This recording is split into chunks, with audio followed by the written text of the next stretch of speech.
বদরের ময়দানে এই পাশে কোরাইশ, এই পাশে মুসলমানেরা। বিশ্বনবী জালাময়ী ভাষণ দিলেন, তোমরা দেখতে পাচ্ছ এটা বদরের ময়দান না, এটা আল্লাহর জান্নাত, ওই জান্নাতের দিকে ছোট। বিশ্বনবীর কথা শোনা মাত্র সাইয়েদনা উমাইর ইবনুল হুমাম বললেন বাখ বাখ, মানে চমৎকার। বিশ্বনবী বললেন মা ইয়াহমিলুকা আলা কওলিকা বাখ বাখ ইয়া উমাইর, আমার এই কথা শুনে তুমি কেন বললা বাখ বাখ?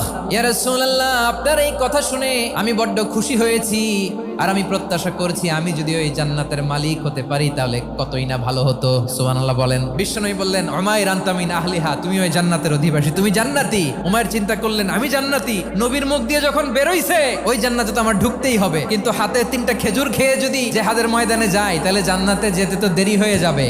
এই চিন্তা আসা মাত্রই খেজুর 3টাকে তিনি ছুঁড়ে মারলেন, তলোয়ার বের করে আল্লাহু আকবার বলে বদরের ময়দানে ঝাঁপিয়ে পড়লেন। আল্লাহর শত্রুদেরকে কচুকাটা করে এক পর্যায়ে শাহাদাতের সুধা পেয়ে নিজেও জান্নাতি হয়ে গেলেন। পড়েন সুবহানাল্লাহ।